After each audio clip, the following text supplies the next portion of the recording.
Muito bem, meus irmãos, nós vamos pensar nesta noite no seguinte tema: atitudes que tocam o coração de Deus. Só empurrar um pouquinho aqui o macarrão. Abra, por gentileza, a palavra de Deus em Provérbios, no capítulo 6, versículos 16 a 19. Quais são as atitudes que tocam o coração de Deus? Nós vamos pensar nisso nesta noite. Diz assim a palavra de Deus: há 6 coisas que o Senhor odeia, 7 que ele detesta: olhos altivos, língua mentirosa, mãos que derramam sangue inocente, coração que trama planos perversos, pés que se apressam para fazer o mal, testemunha falsa que profere mentiras e aquele que provoca discórdia entre irmãos. Vamos orar, meus irmãos, mais uma vez. Te bendizemos, ó Deus, te exaltamos, porque o Senhor é o autor da palavra, inspirou homens mediante o teu Espírito, Pai, para escrever a tua vontade, revelar a tua vontade para nós. E nós estamos aqui nesta noite, mais uma vez, cultuando ao Senhor, e neste momento, ó Deus, onde nós vamos meditar na tua palavra. Ó Deus, traga as lições, as verdades desta noite para o teu povo. Oramos pedindo a tua bênção em nome de Jesus. Amém. Meus irmãos, deixa eu só dar um pouco mais de luz, porque essa luz aqui está forte. Neste trecho de Provérbios, é um conselho, advertências e conselhos que possivelmente Salomão está dando aqui a seu filho. Aliás, o livro de Provérbios é recheado de conselhos. São aqueles textos que um versículo ele começa e termina, e ele entrega o recado que nós precisamos. Às vezes não aquilo que queremos, Porque a verdade do Senhor, ela nos confronta, mas ela tem o seu propósito de trabalhar o nosso coração para fazermos, então, a vontade de Deus. A lista de atitudes abomináveis serve como um forte alerta moral e espiritual para nós, como igreja do Senhor, mostrando, então, o que Deus valoriza e aquilo que Deus abomina. O desejo do meu coração é que esta mensagem incentive a igreja a examinar as suas próprias ações, atitudes, buscando alinhar-se com os valores que agradam a Deus. É curioso o versículo 16, quando começa assim: 6 coisas o Senhor detesta, sim, 7 ele abomina. Na verdade, aqui é um estilo literário para enumerar coisas detestáveis, É um estilo literário criativo, na verdade, em hebraico, para poder despertar uma curiosidade, porque ele fala de 7 coisas abomináveis, mas ele diz 6 e depois ele diz 7. Mas é para despertar uma curiosidade que, inclusive, tem acontecido hoje nas redes sociais, nos vídeos das redes sociais. Há alguns vídeos que a pessoa fala assim: neste vídeo eu darei 4 dicas para você, mas o terceiro eu quero que você preste atenção. Na verdade, é para você chegar lá no terceiro. É uma estratégia de comunicação para poder prender a sua atenção. E é como se fosse este o objetivo dessa linguagem literária. Então, vamos lá. Quais são, então, essas coisas detestáveis, primeiramente, e depois nós vamos chegar às atitudes que tocam o coração de Deus. A primeira é citado aqui como os olhos altivos, que aqui representam o orgulho e a arrogância. Deus detesta este tipo de atitude, a atitude de arrogância. E aqui essa palavra não é dirigida apenas para o povo de Deus, mas de uma forma geral, porque isto vai de encontro ao caráter de Deus. Então, o orgulho tem a ver com idolatria, o orgulho tem a ver com soberba, com colocar o outro numa posição inferior, e isto é detestável aos olhos de Deus. Segunda, a coisa que Deus detesta, segundo este texto, é a língua mentirosa, referindo aqui à desonestidade e o engano. Claro, Deus é espírito. A Bíblia diz que ele procura verdadeiros adoradores que o adoram em espírito e em verdade. Também porque a verdade faz parte do seu caráter. E a língua mentirosa, a desonestidade, o engano, não tem a ver com o caráter de Deus e naturalmente nos prejudica. Porque, meus irmãos, tudo que Deus fez, Ele disse no final da sua criação, é bom. Aquilo que eu fiz é bom. E viu Deus que aquilo era bom. Porque Deus é bom. Tudo aquilo que Deus faz é bom. E se vem de Deus, nos faz bem. Mas a língua mentirosa faz mal. Ela é prejudicial. O ditado popular diz, mentira tem perna curta. Mas a Bíblia diz que a mentira tem vida curta. E é verdade. Uma mentira, ela chama outra mentira, assim como um abismo chama outro abismo. Então isto é detestável diante do nosso Deus. A terceira coisa que Deus detesta são as mãos que derramam sangue inocente. Violência e homicídio. E meus irmãos, como está fácil.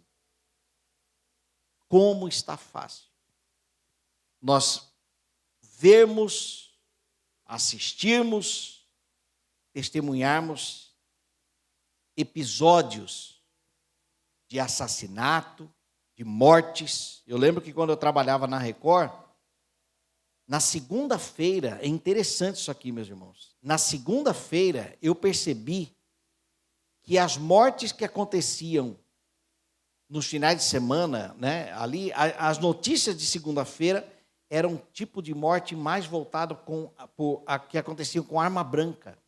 Era arma branca e acidente. Nos finais de semana, geralmente por causa de bebida, e aí a bebida e a droga, a briga dentro de casa, e aí o assassinato com arma branca. Diferente nos outros, quando era briga e tiro, assalto, aquela coisa. Mas isto é detestável aos olhos do Senhor. Ninguém tem direito de tirar vida de alguém. Absolutamente ninguém. O Senhor é o dono da vida. Nós fomos criados para a sua adoração. Mesmo em pecado, nós podemos, ou aqueles que ainda não foram alcançados, podem ser instrumentos poderosos nas mãos do Senhor. Então, interromper uma vida é detestável aos olhos do Senhor. Não matarás, não é em vão, que está também nos mandamentos, né? O quarto é o coração que traça planos perversos. São as intenções malignas. E eu, particularmente, preciso dizer uma coisa aqui. eu não consigo ler este versículo, esta parte, coração que traçam planos perversos, e não me lembrar de Brasília. Independente do período. Porque eu confesso que agora que eu estou um pouco mais crescidinho, amanhã é meu aniversário e faço 25 anos, eu começo a perceber o quão, eu vou chamar para mim, o quão enganado eu fui até os dias de hoje pela política do nosso país. Como nós fomos enganados até o dia de hoje. E o pior, com emissoras testemunhando o que é que não acontece nos bastidores. Está aqui, ó. Coração que traça planos perversos. Agora, é claro, não é só lá. Porque o coração nosso é um coração pecador. Então, nós também precisamos olhar para o nosso coração. Nós precisamos sondar. Senhor, tem misericórdia de nós. Senhor, não nos deixes cair em tentação. Senhor, que eu não seja, que eu não tenha, ou que eu não permita que o teu Espírito me possua por completo, para que não haja nenhuma intenção, nem no pensar, para um coração perverso.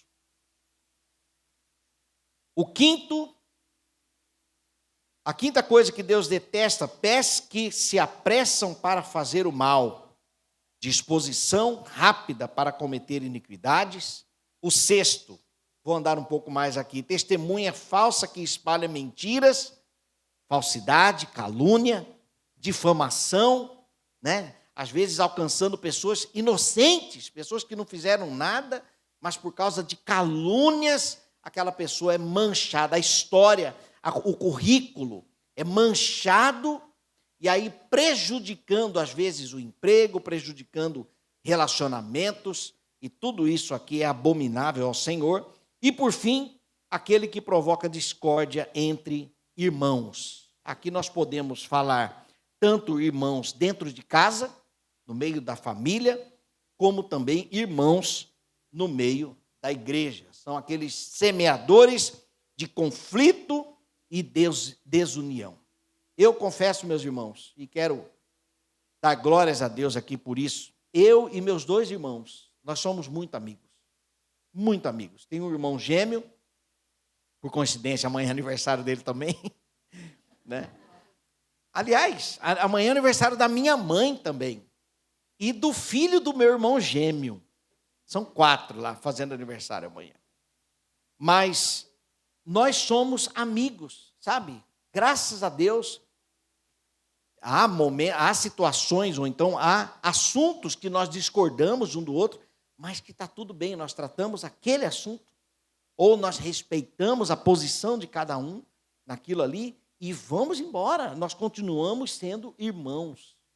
Isso aqui é um presente que eu tenho do Senhor, de ter meus irmãos junto comigo. Nós nos ajudamos nos serviços, enfim, para a glória de Deus, né? Mas, infelizmente, há famílias que existem as desuniões que são prejudiciais e que vale lembrar aqui que Deus detesta.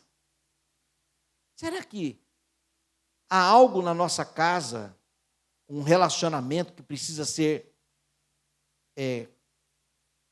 reparado, né? Talvez você com o seu irmão, né? A pergunta de Deus para Caim, gente, eu confundo. Quem matou quem? Caim matou Abel. Foi. A pergunta de Deus para Caim foi: onde está o teu irmão? Não foi? Onde está o teu irmão? Pense aí. Faça essa pergunta para você aí agora. Onde está o teu irmão? O que vem na sua mente em relação a isso? Então, 7 coisas que Deus abomina.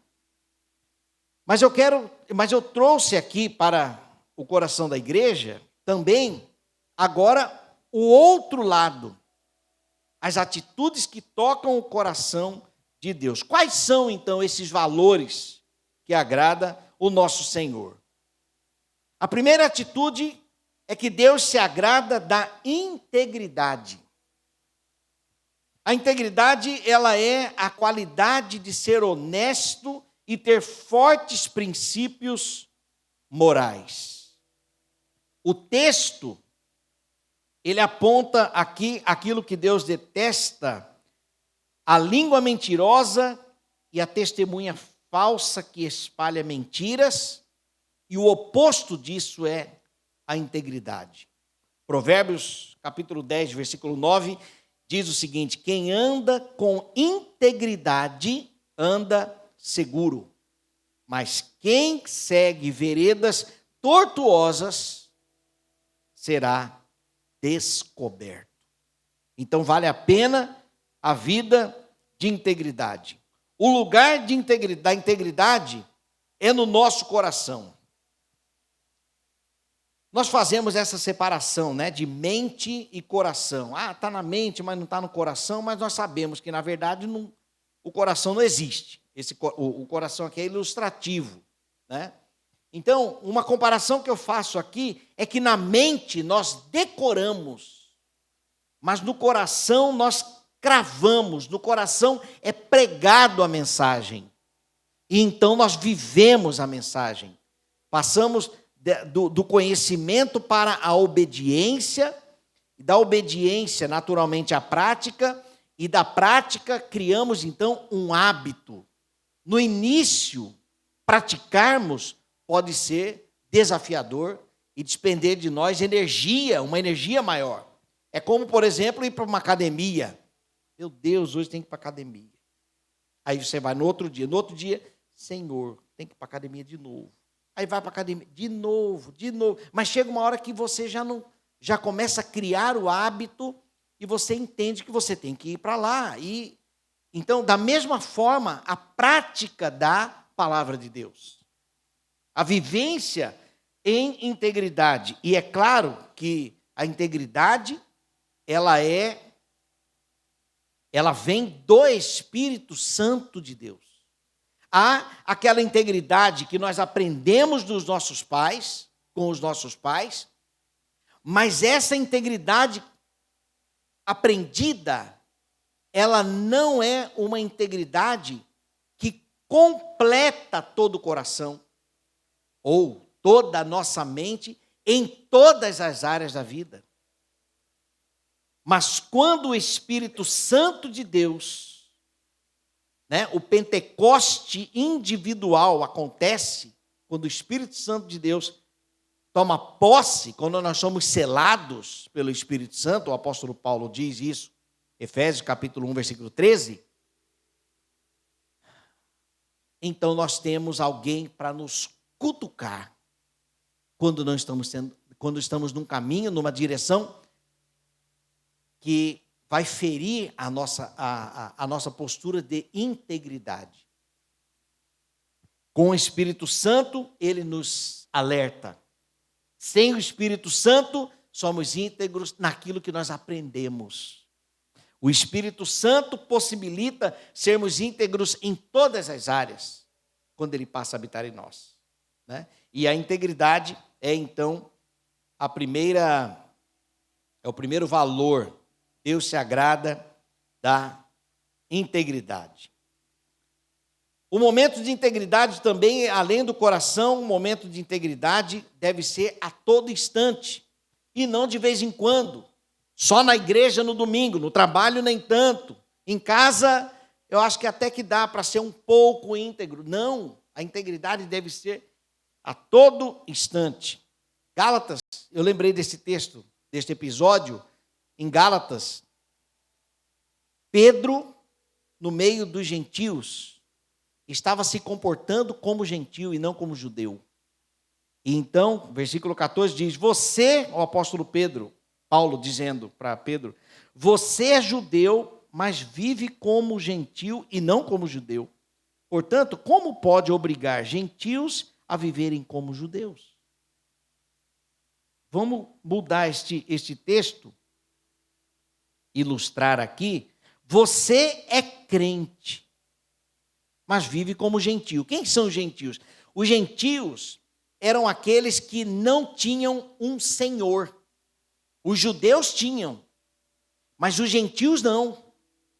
Então, como eles não têm um senhor, eles não têm a quem prestar contas. Eles vivem do jeito que eles querem, ou viviam do jeito que eles queriam, né? Então, trazendo para a nossa realidade aqui, você é crente, mas vive como gentio. E não como crente.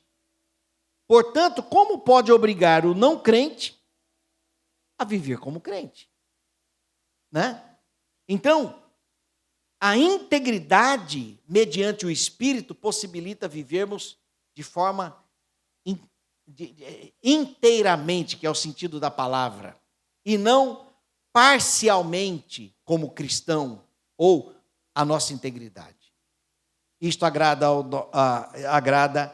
o nosso Senhor. A segunda atitude que toca o coração de Deus é que Deus ama a justiça. Deus se agrada da integridade.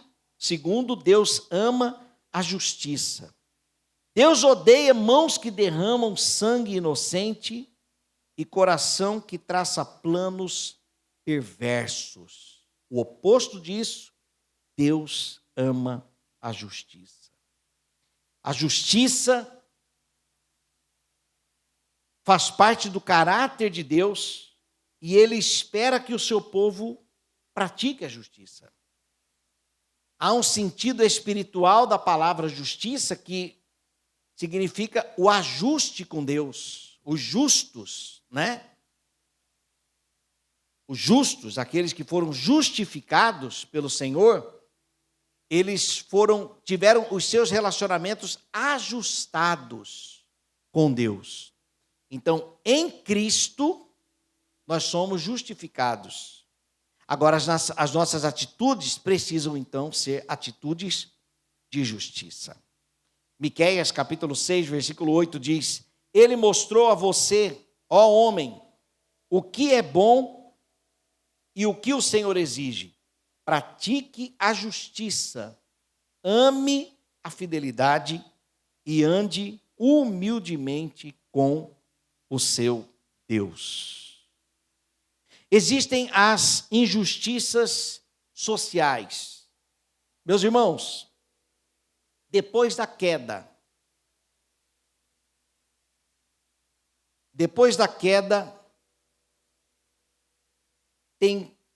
me fugiu aqui a palavra, mas depois da queda permanece o desequilíbrio, não é permanece que eu quis dizer, mas depois que o homem caiu no pecado, o desequilíbrio tem permanecido. Com isso, as injustiças, o coração do homem contaminado, egoísta, individualista, orgulhoso, infelizmente. Então, diante deste cenário caído,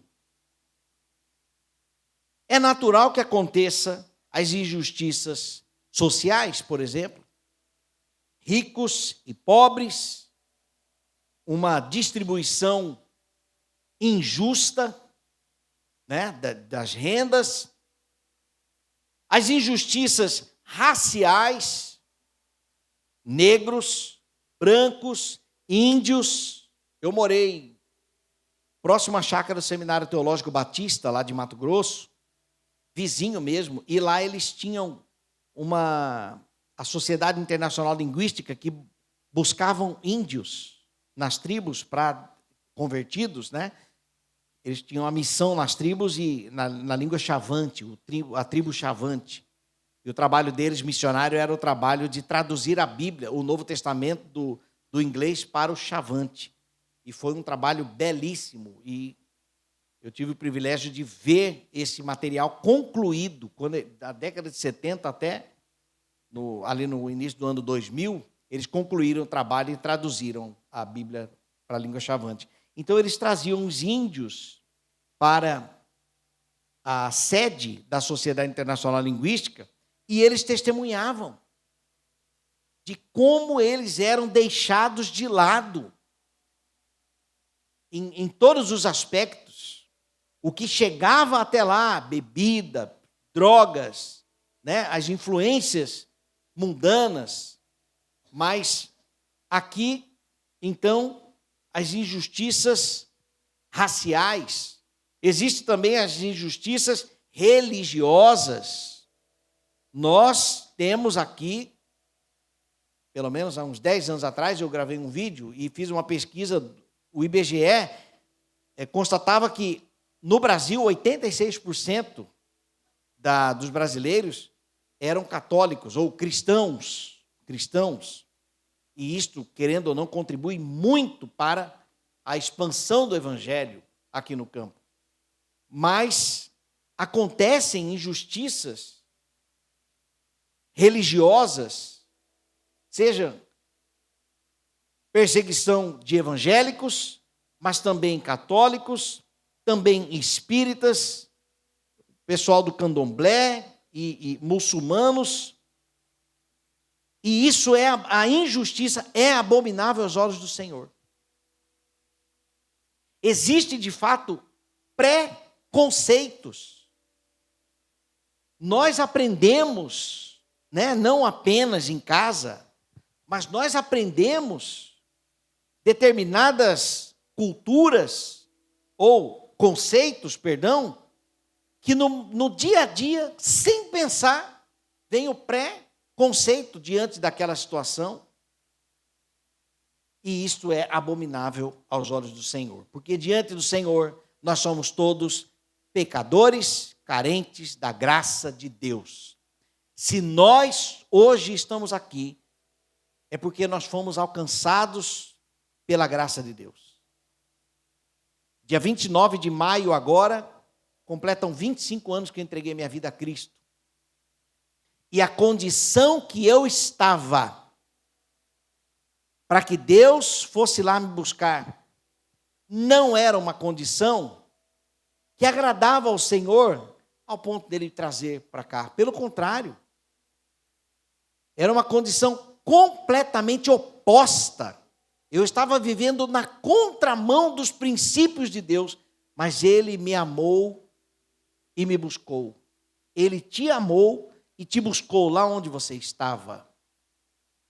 Então, diante de Deus, somos pecadores, carentes da graça de Deus.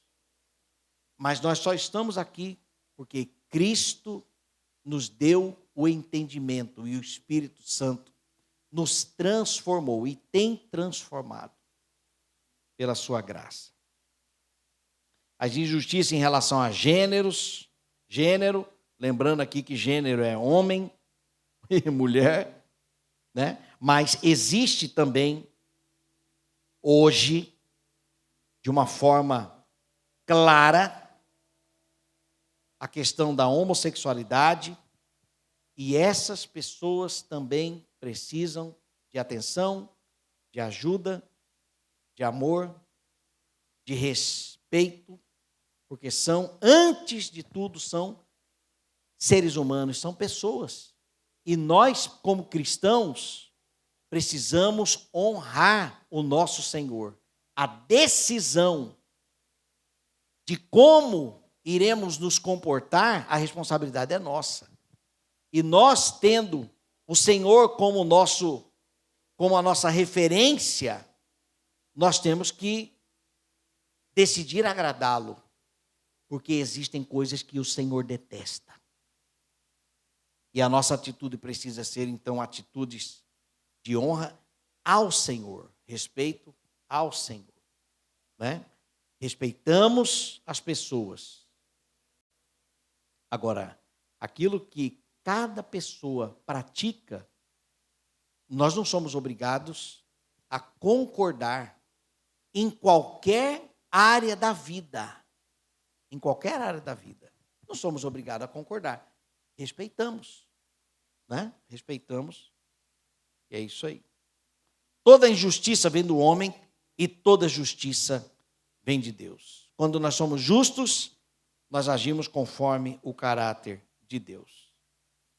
Terceiro e último ponto, a atitude que toca o coração de Deus é a atitude que Deus se alegra com a harmonia entre as pessoas. No texto que lemos, Deus detesta aquele que provoca discórdia entre os irmãos. O oposto disso é a harmonia e a unidade na nossa família, irmãos, ou na nossa comunidade, porque nós somos irmãos em Cristo. Romanos capítulo 12, versículo 16 diz: vivam em harmonia uns com os outros, não sejam orgulhosos, mas estejam dispostos a associar-se a pessoas de posição inferior. Não sejam sábios aos seus próprios olhos. Percebam aqui o orgulho, né? Sejam sábios aos seus próprios olhos. Então, o orgulho compromete a unidade, né? Isso significa resolver conflitos. Não é à toa que existe, inclusive, uma pós-graduação chamada Gestão de Conflitos, né? Temos que estudar para poder gerir equipes, pessoas, né? Comunidades, porque conflitos, onde tem gente, tem conflito. Onde tem gente, tem conflito. Somos pecadores, somos falhos, imperfeitos, culturas diferentes, educação diferente, referências diferentes. Então, onde nós estamos, aí é preciso a cada um fazer a sua parte para que haja, então, a possibilidade desta unidade. Mas que bom que nós temos o Espírito Santo de Deus, que nos une, que nos iguala, que nos coloca debaixo da mesma verdade. A responsabilidade de todos nós é de obedecermos a mesma verdade. Agora, sejamos, meus irmãos, prudentes, de que nós não somos obrigados a esperar daqueles que não têm o Espírito a verdade. Se não tem o Espírito, meus irmãos, eles não têm a direção, assim como nós não tínhamos. Mas como nós temos o Espírito e a palavra, a responsabilidade de ler, aprender, meditar, aplicar e sermos então transformados, né? Obedecermos, a responsabilidade é de cada um de nós, que temos acesso à verdade e o Espírito em nós. Efésios capítulo 4, versículo 3 diz: façam todo o esforço para conservar a unidade do Espírito e o vínculo da paz. Meus irmãos, então busquemos incansavelmente a unidade em nossas comunidades de relações, que mesmo em tempos de conflitos e desentendimentos, divergências, sejamos agentes de reconciliação e harmonia, e que possamos, com coragem e perseverança, sermos promotores da paz. Para concluir, as atitudes que tocam o coração de Deus está fundamentado no caráter de Cristo. Integridade, justiça e harmonia. Cristo nos deixou o exemplo. Encerro esta mensagem com Miqueias, capítulo 6, versículo 8, texto que eu já li. Que pratiques a justiça, ame a misericórdia e andes humildemente com o teu Deus. Amém, meus irmãos? Que Deus tenha misericórdia de nós, que o Senhor nos dê o privilégio de tocarmos o seu coração com as nossas atitudes. Amém? Você deseja isso? Né? Senhor, olhe para nós, ajuda-nos a tocarmos o teu coração com as nossas atitudes. Que os teus olhos, ao mirarem para nós, não encontrem, ó Deus, nenhum desses pontos que a tua palavra diz que o Senhor detesta. Livra-nos, ó Deus, do mal. Livra-nos da carnalidade, porque é da nossa carne tudo isso. A língua mentirosa, os olhos altivos, ó Deus, as injustiças, tudo isso provém da carne. O pecado habita em nós, mas maior é o que está em nós do que o que está no mundo. Onde abundou o pecado, superabundou a graça. E nós te louvamos, ó Deus, pela esperança que nós temos no Senhor, de sermos diariamente transformados pelo teu Espírito. Ó Deus, tudo, Senhor, tudo, para tocarmos o teu coração.